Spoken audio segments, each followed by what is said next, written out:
You know what time it is. You know what time it is. How firm my friendship. Oh, you know what time it is. Roll with them boys of the fall. You know what time it is. On the ground with a nose for the ball. You know what time it is. Blood, sweat, and them tears for this game. Leaving it all out on the field with no fear for you lanes. Buckeyes by a billion. We in the building with over 100,000. We represent from the uttermost to the public housing. If we don't play, our wide receivers got your secondary shook, so they cook them like Bobby Flay. Hey, stay out of my way and trust me, cause I know it's a way. Somebody please give this brother an eye. Come on. What up, Buckeye Nation? Welcome to the Buckeye Boys, where we talk about college football, eat ice cream with real fans. I'm Devan. That's Melo. And here we are. We are here. We're going to do some bold predictions tonight. Obviously, we've got the Grambling game coming up this Saturday. But first, chat. Appreciate you guys for joining us. See y'all in there. Liz, the Natural, Joyce, Brian, Ed, Steely, Mika, Win Stars Align, everybody. I can't name y'all, or half the show would be that. Hit that like button for us. Hit the subscribe button as well. And super chats are open. Also, we're trying to push becoming a member on our Buckeye Boys channel, $1.99 a month. All of it goes back to you guys anyway. So go do that. And a reminder before we dive into this thing, this Saturday, the Buckeye Boys Scoop. It's a watch party, man. I'm going to be here the whole time. I'm going to adjust it. You're not going to see this background. I'm going to adjust it so I can watch my TV. I'll probably just have my headphones in and use the mic that's in my headphones. So we just got to be kicking it, chilling, you know. So, nothing wild, nothing crazy. I'm probably going to have like my TV on too, or I'm going to, but I might have the sound on that as well. I don't know yet, but we're going to dive into it tonight a little bit. So, but first, Melo, super important question, man. How's your ice cream? Man, it's fire. You know, yesterday was my daughter's 17th birthday, so still kind of celebrating it, still celebrating that big victory against Texas. Celebrating, how would I term this? The pre-back-to-back championship that's incoming. I mean, to beat Texas in a manner that we did without opening the offense, it's scary, bro. Like, I think everybody should go get them some nice ice cream and just celebrate, man. It's a joyous day to be a Buckeye. I just love it, to where you got Team Up North fans making up fake stories about a football player on our team to deflect from the fact that we're going back to back. We don't know what 8-5 is. Imagine going 8-5 at Ohio State. I couldn't. Oh, dude. Couldn't do it. That's another aspect. That's exactly why they did that. Because we just had the record-breaking most viewed season opener of all time. Over 16 million people were watching the Ohio State-Texas game. And I'll just put it like this. We dominated. It wasn't a close football game. It got a little nerve-wracking at the end, but it wasn't close. They scored with 3 minutes and 48 seconds in the fourth quarter. Ryan Day was playing protective offense. We switched over to some of that prevent defense, which we are not good at. I say we stay in attack mode all the time. It works out best for us. But it wasn't a close football game.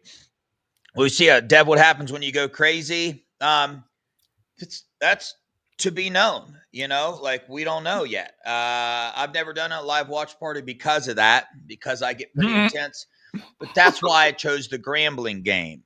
Okay. That's why I chose this game to watch, because I let my emotions fly when I'm watching the game. It feels good. And I say things that just pop up, and I scream and I yell, and sometimes I might be like, man, what the heck is this player doing? Why is he doing this? This isn't good. But in reality, you got to step back, take the overall picture. I get super wild during games sometimes. So as long as we do good on special teams, we should be all right for tomorrow. They got a mute button on this mic right here. I'll probably be using that. I hope you remember to use that. They have no idea Devin during a football game. They don't know that version. They'll be like, that's not the Devin I know. I know, but that's why I'm gonna make sure I don't do the normal Devin football watching routine. It's not gonna happen. It might, but I really don't think it's going to. But we'll see. We'll see. It's Grambling State, I hope some mistakes are made in this game. I want mistakes to be made this game. I want Julian Sayin, this why it's so crazy, but I want him to get an interception out of the way. I want him to make some passes he shouldn't make. I want all that stuff to happen because this is a perfect game for those things, for him to process through it and the rest of these players to process through the mistakes that they make. It's the mental side of these mistakes during a game is what can keep a team down, and especially a quarterback, right? They make a mistake. Will Howard was the best I've seen in years at the bounce back.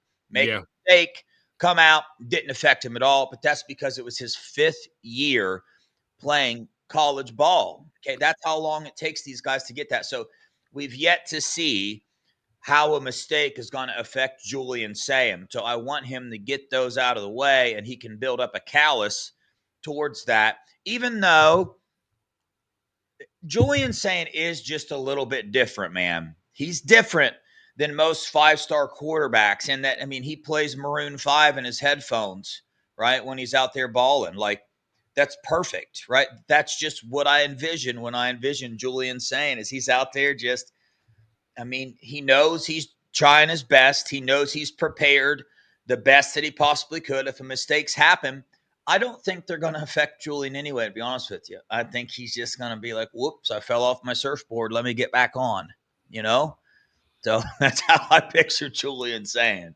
You got anything? How do you picture Julian Sayin? How do you think he'd handle a mistake being made? Exactly the same way. He seems like the surfer type, I've been to Carlsbad a lot for work. That's where nationals are for my daughter's soccer. So I've been out there a lot. It's a very wealthy, affluent area. All the people are definitely happy-go-lucky. You can see it on their face. So I think he's laid back. I don't think he's going to stress it. But at the same time, I don't think he's going to make that many mistakes. I think his processor up here is just very advanced. I think his release is very advanced, and I think he has the accuracy of CJ Stroud. So I think, and it was funny because I was watching Downs to Business today, or yesterday I was watching it, and Will Howard was on, and I always said that Julian Sayin to me reminds me of a mix between Drew Brees in terms of his physical stature and his manipulation of the pocket, as well as Aaron Rodgers in terms of arm talent and his mechanics and how that ball just flies off his hands. So to find out that Drew Brees was actually at the game in attendance and watching it, and he went to the Woody after the game and was talking to everybody, I just thought it was pretty ironic. So for me, I think Julian Sayin's, I take the opposite. I don't think he's going to throw any picks this game. I think he's going to throw 5-6 touchdowns, and then they're getting Lincoln in. Whoa. Devin never said, I think Julian Sayin's going to throw some interceptions. I said, I want him to get those mistakes out of his system in a game like this. But it's that bold prediction on the YouTube channel, so I thought that was your bold prediction. I have several interceptions. Nah, not at all. But y'all, check this out real quick. Mika, it's got a show tonight, 8 p.m. on the Ohio Podcast. If you want to support an amazing human being who is extremely passionate about Buckeye football, please go over and watch that channel. It's really hard to find good people these days just in general, but when you narrow it down to this YouTube world and this Twitter world, it's next to impossible to find people that stick beside you and support you through the entire thing no matter what. Well, one of those people, I've met several, one of those people is definitely Mika. Go over, check it out. She's super passionate. She is, I'm not just saying this because she's watching right now, but like the amount of time that she puts into Ohio recruits is probably more than anybody that I know. I mean, she's probably up there with some of the Ohio State staff members with the film that she watches on these Ohio players. She probably lists you the top 25, 2027, and 2028 Ohio recruits. Okay, so if you're into that, you're into Buckeye football and you're into supporting good people, go over there and check her out. She's absolutely Guru. amazing. So I told her she needs to change her handle to the Guru. That's it. Because she knows does, but everything. Buckeye Guru, no, Ohio Guru. That's Yeah. what it needs to be, Mika. Ohio Guru. So we're gonna have a little fun tonight. We're gonna do some bold predictions, right? So let's see. We just chilling, right? So before we started, Melo's eating ice cream, and I'm like, "Hey, man, let's get the show going." He was like, "Let me finish my ice cream," and I said yes at first, and then I got to thinking, I'm like, "Bro, we do this for fun. Eat ice cream on the show. Like we out here chilling. We're just absolutely chilling on this show. Some shows are a little more serious than others. We're not going to be eating ice cream when Eric McFarland and Chris Henry Jr. come on the show, but maybe. I mean, we've been known to pour water on ourselves when recruits. Ohio State players have been on this show, and we drenched ourselves with water. So you never know what's going to happen on this show. We go with the flow, and we let it happen. Know. Yeah, that was not on my bingo card. Yeah.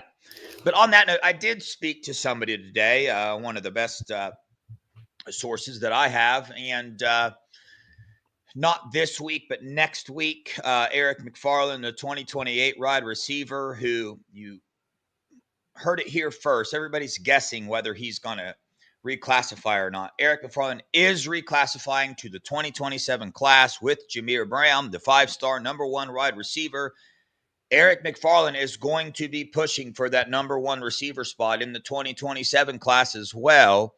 And even better news, there it is, obsessed with the Buckeyes. So we could have the potential Jameer Brown, Eric McFarland in one class, which would just be absolutely insane.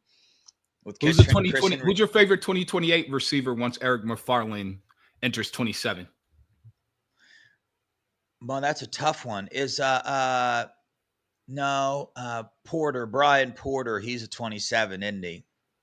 Quincy Porter's. I like Bryson Wright out of Florida. Oh, well, I didn't realize Buckeye. I didn't realize Bryson Wright was in the 28 class, but I will tell you, when I went and watched OT7, Bryson Wright was the best wide receiver there. I'll tell you that. And Eric McFarland was there. Caden Dixon-White was there. And he didn't play for SFE. And for me to say that, hopefully you guys know me enough by now. I love my Buckeyes. But, bro, that dude is absolutely insane. But from the little interaction I saw and had, man, he just seems like a Miami type of Oregon type of – yeah, he just does. But, shoot, man, you never know. But the dude's a baller, and yes, that's another one in that class who's wild. But so yeah, Eric McFarland's going to be coming on. I promise you guys, Caden Dixon-White, Chris Henry Jr. I'm doing everything I can. I keep being told it's going to happen by somebody that doesn't just say those words, by somebody that's extremely close to him. So it's going to happen. A couple people wanted to give this show crap for that. If you can't tell, I'm still fired up about that. You're punks. The people who did that, you're a punk. But anyway, we'll delete that out. You can't delete it out. We're live, baby. You got to keep it down. Shoot, it's out in the ether. Well, hey, it is what it is. But you're still a punk. Anyway, here we go. Bold predictions. Chat, you're in on this too. Let us know what you think about our bold predictions. I'm going to do a couple off the top of the dome, but let me start with this. Julian Sayin is going to throw for over 250 yards at a 75% completion percentage. I like that. I'm going to stay right there. I have it higher. I got him going for 300. The only reason I don't have him going over 300 is because I think all three quarterbacks are going to play in this game.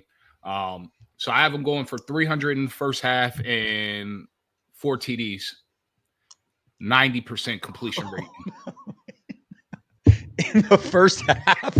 I love it, bro. Dude. I love it. You know, I really do. Let me write that down because I think he's really going to do that. I don't even think that's that bold, to be honest with you. Steely's got saying 275, 4 TDs. I didn't make a bold prediction on my touchdowns, but Steely, I like the 4 touchdowns for Julian Sayin. I like that. I guess mine weren't too bold, but Dev, remember a few months ago, you said Ohio State would not miss a field goal. You're going to jinx us. Was that one of my bold predictions a few months ago? For the season. It was. I remember that. They're not going to. I'm not jinxing. I got a wood desk right here. Not jinxing. I don't jinx around here. I got good vibes. Good vibes. Hey, Ryan Day's championship beard. Grambling doesn't cross the 50 the whole game. Hey, remember. You know what? That's probably true unless they start over the 50 for some inexplicable reason. Yeah, but here's where the defensive stats I think are going to get a little wild, kind of how they did last year, is that, I mean, by the time the fourth quarter rolls around, we're going to have third and fourth string guys in that don't play together and stuff. So that's, when I get to my score prediction, I explain why my score prediction is that. That's one of the reasons why it's that. So, all right, everybody's jumping ahead to JJ. Everybody wants to talk about what's JJ going to do. Everybody's already made 19 bold predictions in the chat about JJ. So let's get to that, Melo. What's your bold prediction for JJ? He's going to have 3 TDs. Okay. That's a definitely a fair assumption there. I have JJ Smith with 2 touchdowns and with over 100 yards of receiving in the first quarter. Dang. In the first quarter. I was just thinking the first half, but first quarter, okay. Get it. I'm going first quarter, JJ, 2 touchdowns, over 100 yards in the first quarter. Yeah, I mean, shoot, they obviously wanted to get the ball to JJ in the Texas game. That was very evident. Their game plan was, let's feed JJ the rock. But sometimes you got to go with what's given to you, right? And the way the game was played out, they never needed to take that shot downfield. And I never felt they did either. I honestly didn't. Now, I mean, JJ was open for sure, wide open for a touchdown a couple times. But, when Julian Sayin gets a little more relaxed, if that's possible, I think he's relaxed as all get out. Let's put it like this. Normally, we would say once the quarterback gets more relaxed, things will get better. But I think in this situation with Julian Sayin, with as good and cool, calm, and collected as a quarterback as he is, as soon as Ryan Day and Brian Hartline get relaxed with Julian Sayin, it's on, man. I'm telling you, it's on like Donkey Kong. And these wide receivers are going to eat. They're going to eat. We talked them up all off season. And I expect Quincy Porter to get some snaps. Mylan Graham's going to get a lot of snaps this game. Bryson Rogers as well will be in 2 there. TDs. That's my bold prediction. Bryson Rogers, 2 TDs. You got Bryson Rogers with 2 TDs. Okay. Yeah. Okay. All right. On to, let's see. Chat, what you guys cooking up in here? JJ returns a punt to the house. I like that one. Okay. If you guys put bold predictions in the position group we're not talking about, I'm not going to. You hit mute. I shouldn't. You can't hear me? Now we can. You just hit the button. I didn't hit nothing, Melo, but whatever. Oh, you went mute for a minute. Your mouth was moving. That was coming out. You look like one of those jinky movies on Hulu or whatever. I'm going to be honest with you. You know how many times I've almost done that just to play a prank, just to be like. Yeah, that's exactly how you sounded. That's what I mean, but I didn't hit mute. I've been wanting to do that. So wait, what was I saying? So yeah, Mika, I see your Inky Jones stuff. Right? We'll get to that when we start getting to the defensive side of the ball. Yeah. So we'll see. Okay, I think that's enough for the receivers. They're going to be to do whatever they want in this game. I mean, doubling JJ, it's not going to stop. That's not going to stop them. Running backs. I'll start with my only bold prediction with the running backs, and that's that Bo Jackson has 1 rushing touchdown. So I got him getting a lot of run this game, just to keep it up front. There was a lot to be left to be desired from our running backs last game. I'm not hating or nothing. I'm just telling you what the film shows. And big time game, James Peoples, I think he's going to be just fine. And I think he's going to get it figured out. We got a coaching staff that's going to get him lined up correctly. But I think Bo Jackson, the longer the season goes on, the more playing time he gets. So we'll see there. Melo, you got anything else? Hey, when stars align, we'll keep you in our prayers, brother. I don't know what's going on, but hopefully it works out for the best for you guys. For me, I'm going to go James Peoples is going to have 20 carries, which is a lot for this game. It might not seem like a lot, but that's a lot for this game for him to have that many carries. I think he's going to be the lead back, the featured back this game. Man, that honestly makes sense, because of what we saw last game. He clearly needs more game reps. He clearly needs in there, and we need him to step up. If we're going back to back, James People has got to do better. And that's not a knock. I mean, every player is going to do better. I know he's going to. I know James Peoples is going to do that. I'm going to go back to this, the natural. Good point. Why don't they put Mylan Graham back on kick returns? I expect them to be honest. I mean, Brandon Ennis is back there. Who else? Was Carnell? I think they're using Caleb Downs, Ennis, and JJ. And I think the reason is because, number one, those are three pretty explosive dudes. Number two, JJ and Caleb Downs are like, we want more action. And I mean, as a head coach, you're going to tell them, no, you could, but then you're going to get some pushback from them. And also, we already saw Caleb Downs took one to the house already. So JJ wants his turn to shine, and JJ is trying to win a Heisman. Caleb Downs is trying to be in the Heisman conversation. So the way to help JJ win a Heisman when there's all this hype for these quarterbacks is let him score multiple different ways, get multiple all-purpose yards, and to score as a wide receiver, out the backfield, off punt returns, off kick returns.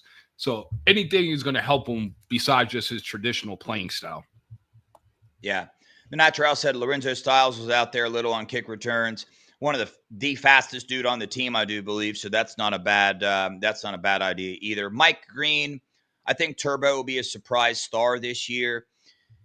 He's the fourth rated running back in that class, the highest rated running back that we signed in that class. My only kickback to that is he came in late.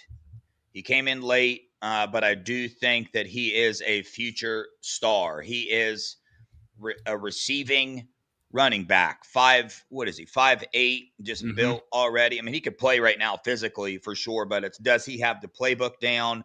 Does he have those things down? I wouldn't be surprised if we saw him get some snaps this game, but you got to remember, we got CJ, James, and then Sam Williams-Dixon as well. He's in there too, and he was ahead of all those guys in the spring game, and then Bo Jackson, and then Turbo, and then Isaiah.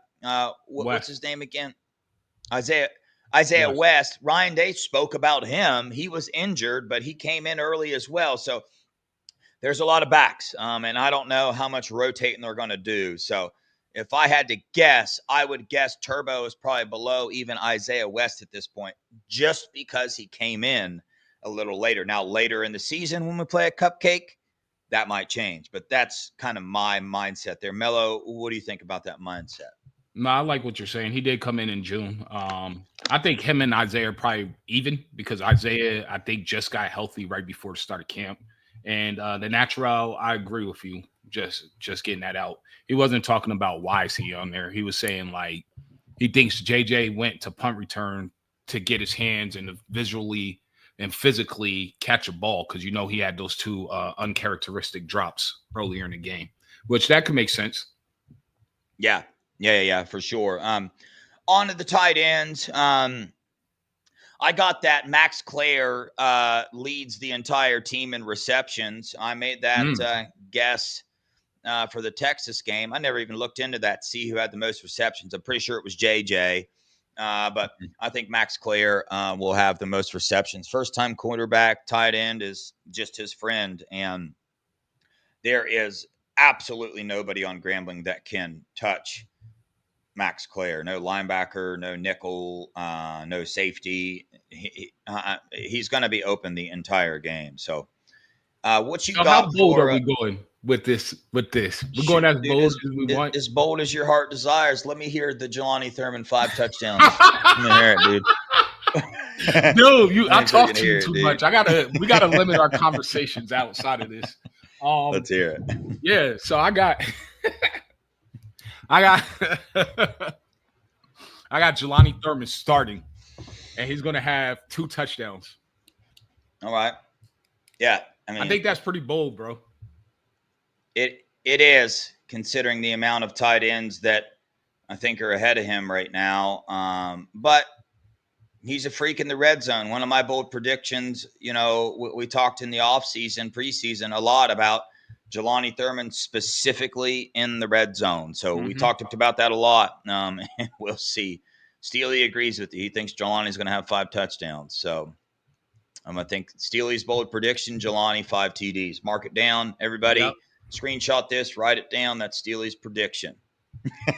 Man, if Steely hits Anyway, that, what happens? Like, I guess we just give you a little fist bump through the screen. Yeah, shoot, man, dude. We be giving away a lot. I did the giving away this Washington ticket, doing $50 tomorrow. The Buckeye Boys bank account.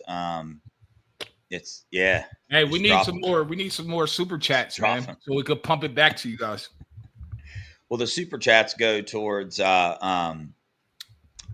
we need you to be a member at the Buckeye Boys and subscribe and views and all that. So, right now, you might bring, close to like $100 a month on advertisement and stuff, but that's what StreamYard costs. So Yeah. we're not, But anyway, where are we at here? Okay. So total offense, I got 450 yards of offense in the game. I think you should go bolder. And man, I just think that, I don't think we're going to see, one of my things I don't like about Ryan Day's conservativeness when he puts the second and third stringers in, when the starters are off the field and he brings in a new quarterback or do something, it's hand the ball off and run.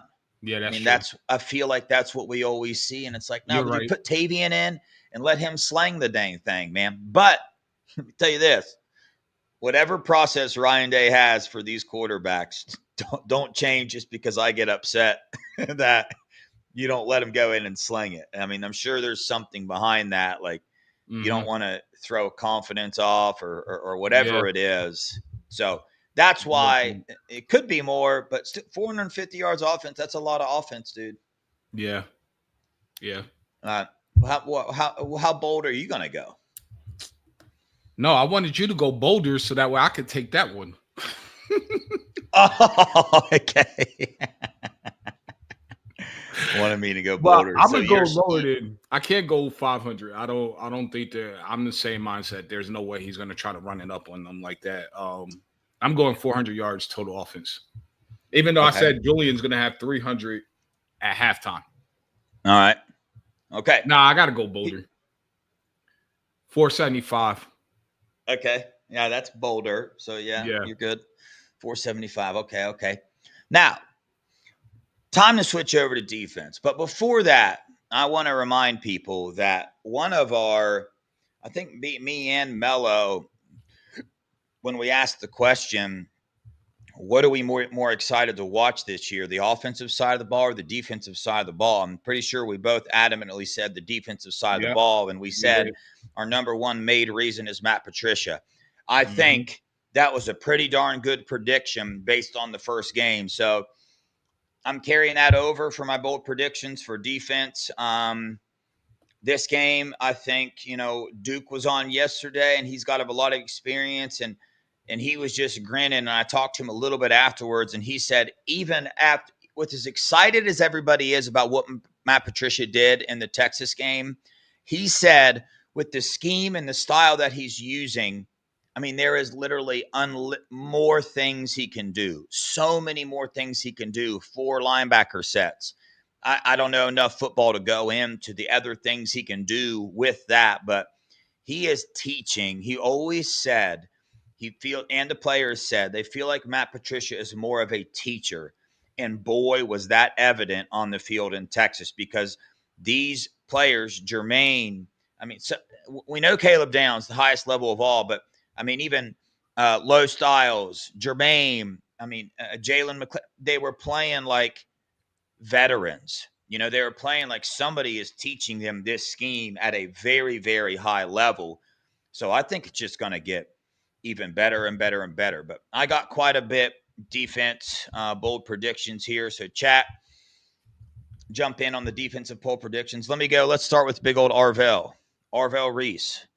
I got Arvell Reese with 2 sacks and 2 tackles for a loss in this game. And that's in 2 quarters, essentially. So hold on. I want to back up to our bold prediction and what we were most excited to see. So you're telling me that we actually might be sourced up in the Woody and we might have known like Matt Patricia was a massive upgrade to Jim Knowles, and we might have known and heard from people that this defense was going to be better than last year's defense. And people were like, you guys are crazy. You're just got your fan goggles on. Looks like we were right. Maybe we know some people on the team. Maybe we talked to some people. Yeah, and let's tell you like this. It's not so much that we were right. It's that the people we talked to were right. The people we talked to, they know what we're talking about. And you know what? I think that is, Mello. I think it's because like we don't try to be like sourced up. I don't go around like trying to dig up information. I go around just talking to people. Like I build relationships with them. If they become my friend and we talk a lot, cool. If they don't, then it is what it is. But and relationships have been built that way. It seems to work out pretty good. And more importantly, like we do this for fun. So there's never that business make money pressure behind it that you get from some of these sites and some of these reporters that do this for a living. They almost have that salesmanship type of attitude. And you know, when you're on the phone with them, that's their number one goal, to dig information from you. That's just not how we approach it. Like we just chilling, man. Like I talk to people every week that I could get information from, but we literally just talk about life. Like I'm not going to say that, but life, like it's way beyond Ohio State football, the people we build relationships with. Again, go have breakfast with them, dinner with them, meet them in Miami and have dinner with them, breakfast with them. Like it's just, man, this is for fun. And I think that's the biggest difference. But Melo. You know what I got? I had a text message before the Texas game. I didn't tell anybody this. I think I shared it with like my cousin and 3M. And I told 3M he couldn't share with anybody.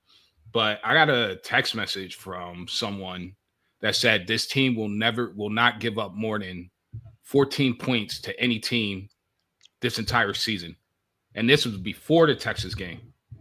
And they were even shocked. They're like, man, that wasn't on my bingo card that they weren't going to score. And this is going in the fourth quarter because they were texting me like, man, I knew we were going to give up 14, but to hold them to 0 with like 3 minutes left is crazy. And this is the information we're getting, that people are telling us stuff so crazy. Even some of the recruits and their parents are telling us stuff so crazy that is like, man, I think we're going to be nasty, but I don't know if we're going to be that nasty. It's so bold. It's like, I don't even want to come and repeat it. But if they say we can, I give their name. But like BJ Womack, for instance, was flat out told me if we find 2 DNs to replace Jack Sawyer's production and JT's production, this defense is going to be better than last year's. And he said easily. He said the speed is there, the intensity is there, and they all love to hit. He said this team is way faster than last year. And that's just one recruit. There's other recruits that have committed other places as well, telling us the same thing. So when you get different recruits that go and visit different days, and you add it with the players on the team and what they're saying, I mean, you kind of just piece it all together, like different people that don't really communicate that much together saying the same thing, then it's probably true. Yeah. And, you know, now we know that why were people telling us this? Because they knew the type of teacher that Matt Patricia was, and they knew what he was teaching them. He knew they saw it firsthand, what he was teaching them and how he was teaching them. And, you know, the different schemes and stuff, they knew that. We didn't get that information. Got a little bit of it, but stuff like that, you can't come on here and just ramble on about, or people get a little upset with you. But Melo, I led off with the Arvell Reese 2 sacks and 2 tackles for loss. You got anything for Arvell or any of the linebackers? Yeah, Riley Pettijohn is going to have 3 sacks this game. He's going to play a lot. Dang. He's getting 3 Okay. sacks. I like it. I almost don't even think like that's that bold, to be honest with you, but I'm going to stick with it because he hasn't played yet outside of special teams. Yeah. On to this real fast. What is Matt Patricia's contract? I'll tell you this. As of right now, where we stand, the same people that we've talked to about what this defense is going to be are telling us that Matt Patricia is absolutely in love with where he's at. And he did the NFL thing already. He already did it. He did it for 16 years, won 2 Super Bowls. He already did it. So, dude, I would not be surprised, and I'm going to get a lot of kickback on this. I would not be surprised if 4 years from now, Matt Patricia is still this defensive coordinator. I just wouldn't. I mean, I know there's going to be teams after him and stuff, but dude's got money. That leads to my bold prediction right there, you just said, right? Dude's got 2 Super Bowls already. I mean, so it's a little different. Jim Knowles ain't got a Super Bowl. And he's just a little different. I mean, that's what most people are striving for, to be honest with you. That's my bold prediction right off of what you just said about Matt Patricia. I thought about this earlier today. I think after this season, going into next season, Matt Patricia is going to be the highest paid DC in all of college football. I think it's going to be that evident about the upgrade that he's done to this defense. Not only are we going to see the spatula come out in December and kids flipping back into this class, but he's going to lead us to another national championship. And he's not going to try to negotiate right before the championship game like our last DC. And I think he's going to get rewarded handsomely. And that's also the double bird to Jim Knowles. Since you wanted to go to Penn State, we're going to make him higher paid than you. Yeah. I went back and I watched Matt Patricia did a seminar at Notre Dame a good minute ago now. I watched that full seminar. He was teaching the game of football and, his, defensive scheme. And he's a teacher, man. He loves football and he loves influencing these young men. And I think that's something that's going to keep him around college football for quite some time. All right, here we go. I'm going on to the corners. Devan Sanchez is going to have an interception. They're going to screw around and think they can throw his direction, and they're not going to be able to at all. Dude's a ball hawk. Jermaine Matthews is going to have 3 PBUs in this game. That's all I got for the corners/safeties. Since you took, I'm gonna hit 2 different corners. That's what I'm gonna do. So I got, I got a safety one, by the way. But go. Yeah. All right. Do the safety real quick. Or do you want to wait? Do it after. Caleb Downs is going to have a sack. Okay. You think that's bold though? Not really. Neither. None of mine are really that bold. I went more realistic, to be honest with you. I don't think any of mine are like, oh wow, Devin, you're so bold. I just wasn't feeling it today. Yeah. All right. So I'm gonna have IGB gets his first pick of this season, this game. And I'm gonna have Aaron Scott's gonna have 5 tackles in that pick. I think Aaron Scott is chopping at the bit to get on the field. I think he has a lot to prove. And don't forget, he was the number 1 corner the class before Devan Sanchez came out. So he's got something to prove. He's got that dog in him. And for my safety bold prediction, I'm gonna have Jalen McClain with the interception as well. And this is bold. That means Grambling is gonna throw like 5 or 6 picks. Like, if you think about it, that's a lot of interceptions. So, I mean. Yeah. Dang, man. Somebody just took one of my bold predictions. What's that? In the chat. Defensive line, Will Smith Jr. with a sack. Go back and watch the film on Will Smith Jr. in the Texas game. He didn't finish things very well, but he was very disruptive. And he was all over the field. Our nose tackles this year are something special. And on that note, I got K-Mac with the sack as well. And when he sacks the quarterback is going to fumble it. And K-Mac is going to recover that fumble. There we go. That's bold, right? Okay, yeah, we didn't hit the D-line. So I got Edric Houston with 2 sacks. Okay. And I have KJ with 3 if he plays. I think they shouldn't play KJ personally. So I'm going to take him out because I hope they don't play him. Yeah, he might have had a concussion. I'm going to take CJ Hicks with 3 sacks. Yeah. Honestly, here's what I'm thinking. Okay, so total defense, I got that we're going to hold them to under 175 yards total. I literally almost put 100 until I realized that, number one, we're going to get a lot of second and third stringers in. Not that they're not good. They just don't have the experience. And also this, Melo.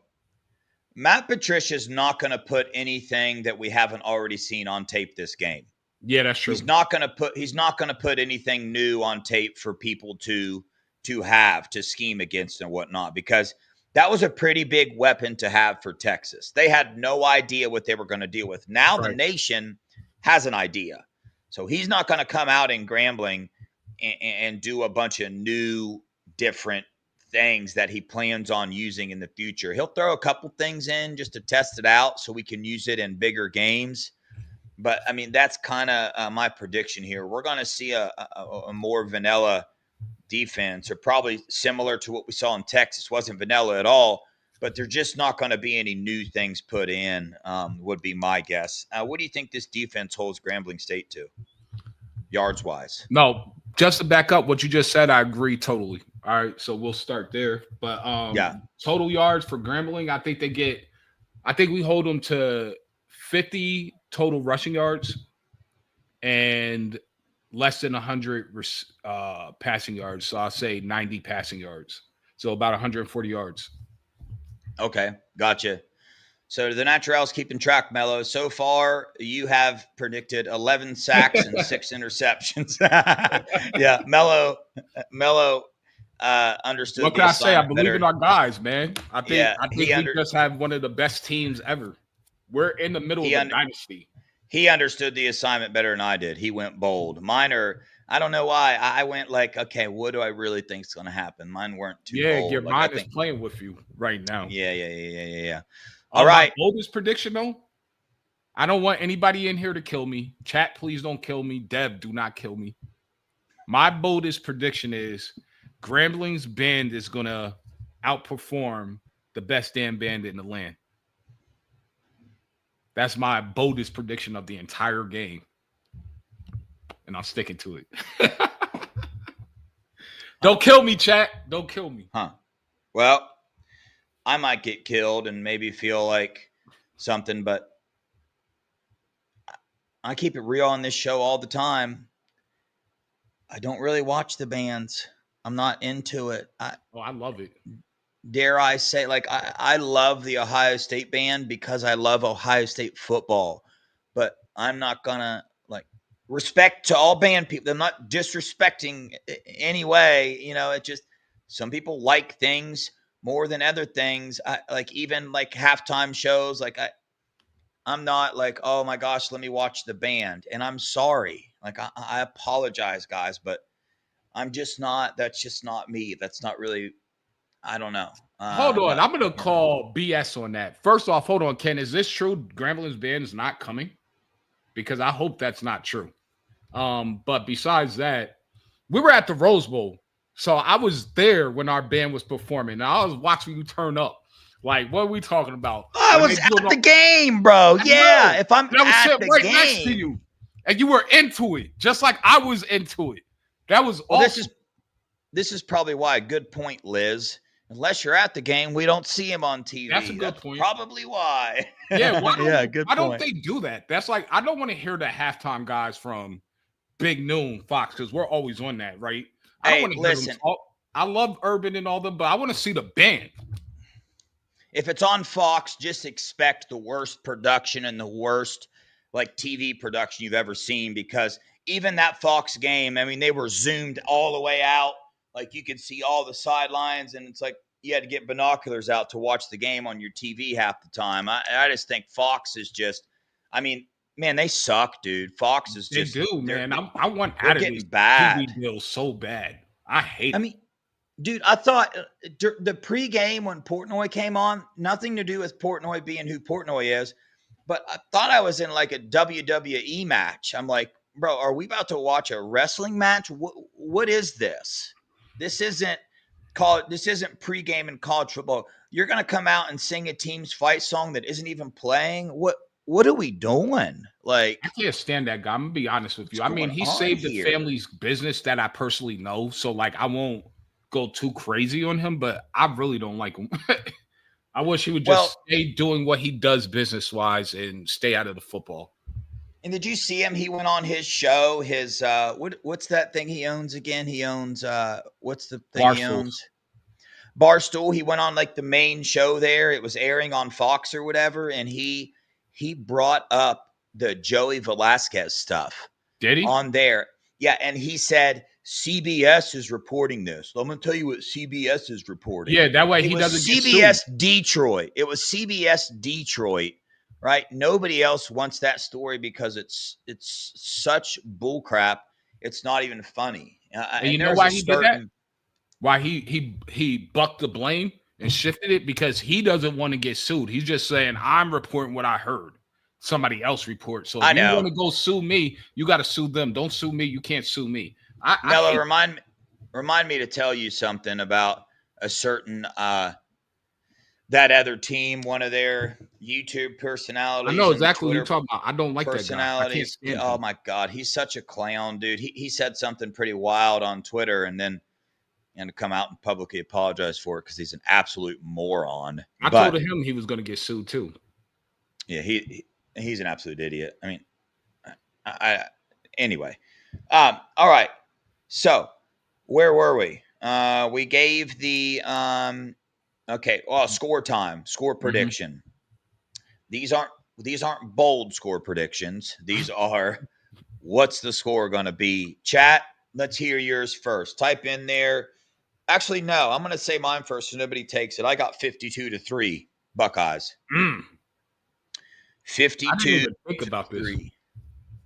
Yeah, so take your time. The crazy thing is we could easily score 100 points on them if we wanted to, but I think we have too much respect. As Ryan Day, he has too much respect for his opponents unless it's the team up north, right?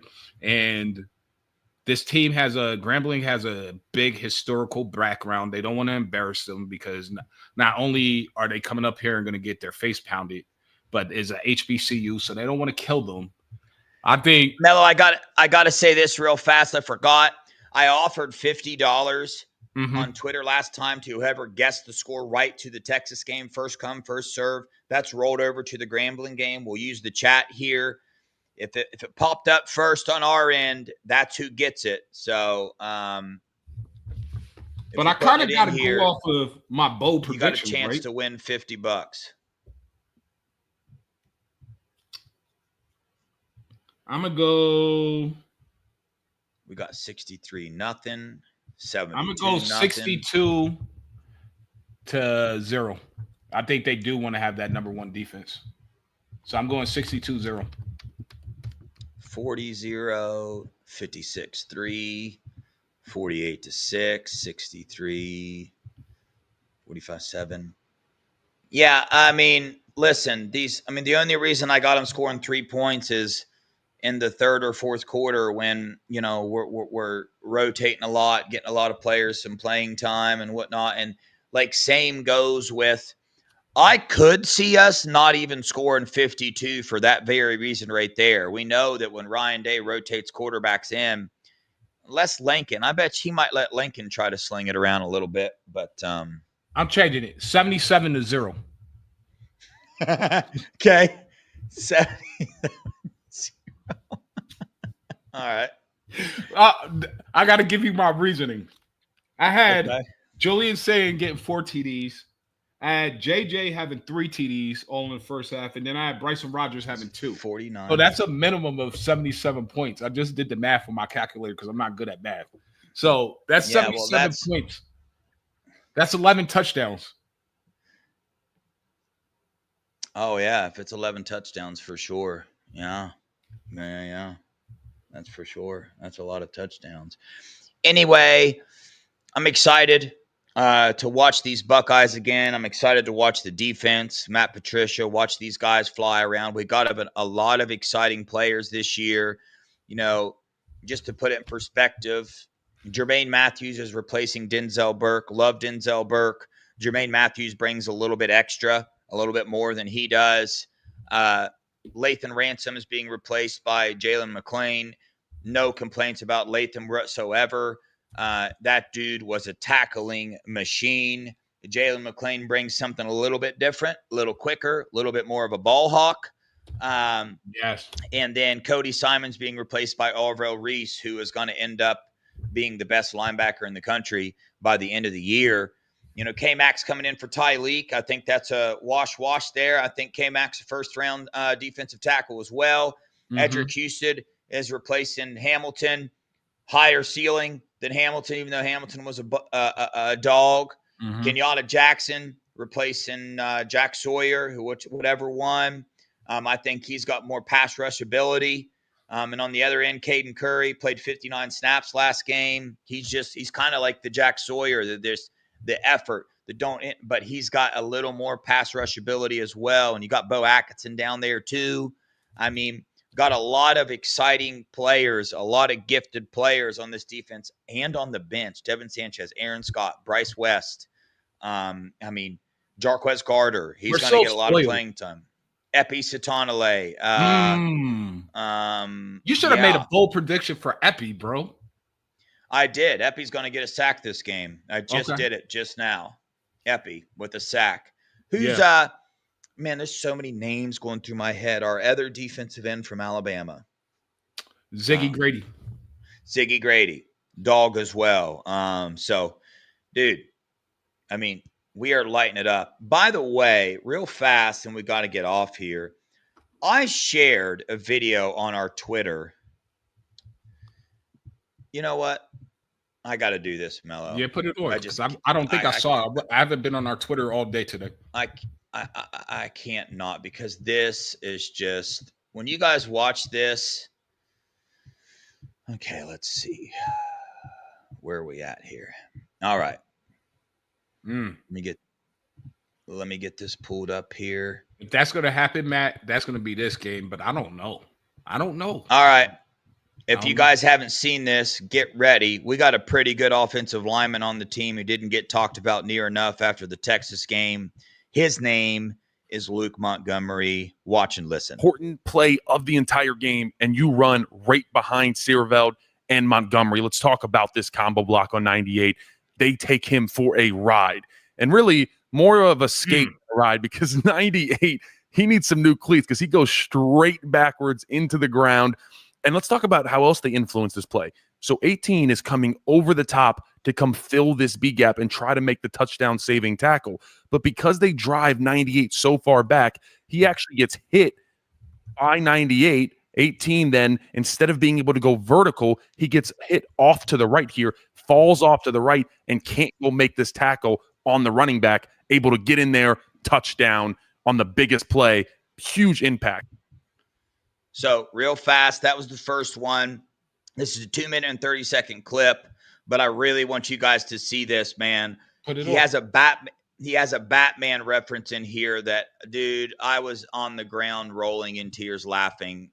He's Bane from Batman. Listen to this, dude. Let's talk about another combo block here between Hinsman and our boy Luke Montgomery. Driving dudes. I mean, 98, he got sad on that plane back to Texas. Let me tell you what. And 98 is the defensive tackle from Syracuse that was in the portal that every Buckeye wanted. And keep watching him. The equipment trainer needs to get him some new cleats, God damn it. All right, watch this.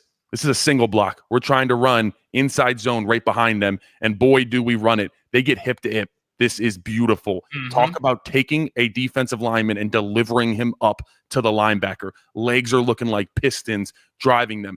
And then watch our boy Luke Montgomery just puts one paw here on 18. This guy's Bane from Batman, just explodes him back.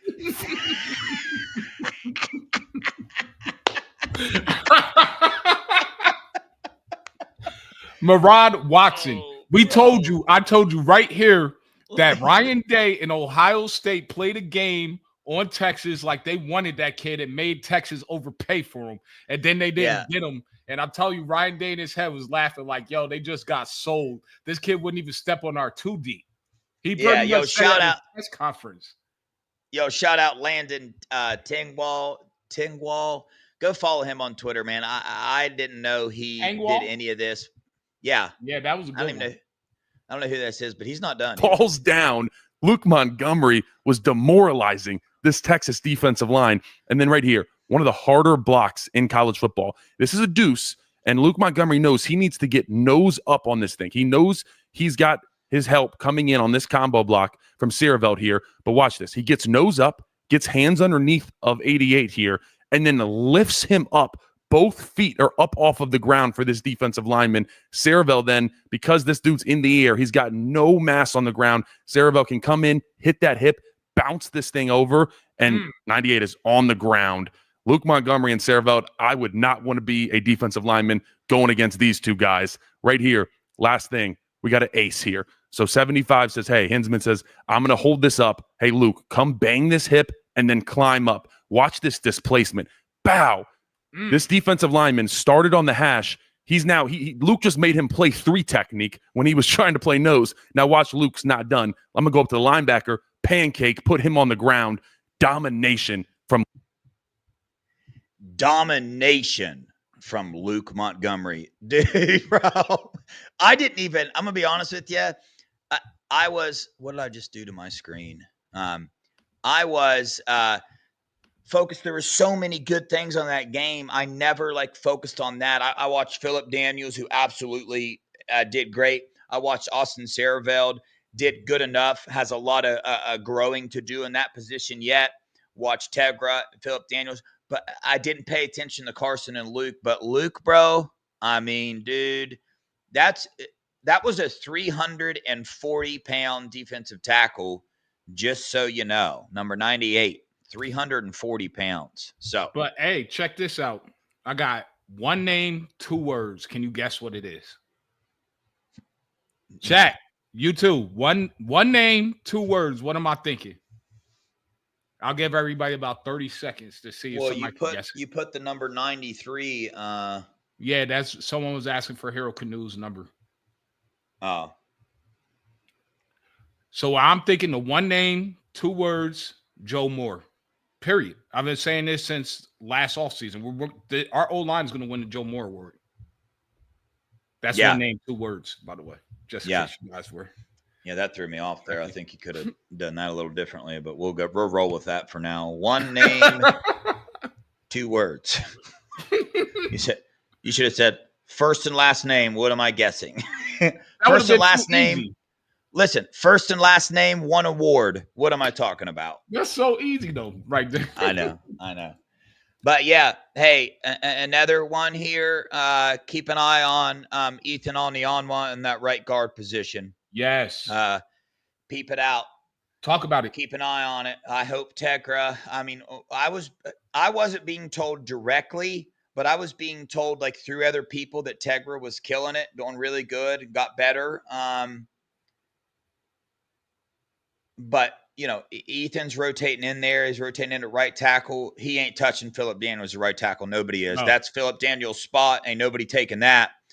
But right guard position's up for grabs, if you ask me. So, and I mean, the best drive we had, it was a combination between Ethan and Phillips. I think that's probably our strongest line. They it comes into, they don't want to feel like they're screwing over Tegra, right? But yeah, for sure. At some point, you got to play your best 5. We are 2 minutes late. We got to get off here. Yep. But, hey, we appreciate you guys for watching us tonight. Hit that like button. Hit the subscribe button as well. Go over to the Buckeye Boys channel. Become a member if you would. $1.99 a month.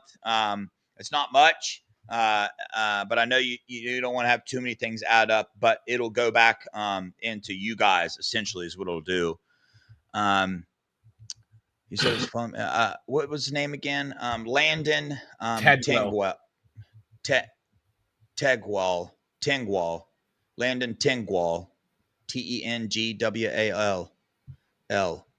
Whatever. You'll go. Thank you, Liz. Go to the Buckeye Boys Twitter. I reposted it on there. But hey, Appreciate you guys for joining us. Watch party Saturday for the Grambling game. Show up. It's going to be different. I ain't going to be yapping the whole time. I want to be watching the game, but $50 giveaway. $50 giveaway at halftime for a trivia question. Melo will be popping in there. Amongst others. Funky, Nevada, B. Moses. And you never know. Maybe some more surprise guests. We'll see. But we appreciate you guys for watching. Sorry I don't have time for trivia question tonight. But love you guys. Appreciate you guys. Go Buckeyes. OH. I.O. Boomer Sooner. Beat the team up north. Yes, sir. My hat's going to be here tomorrow. What happened?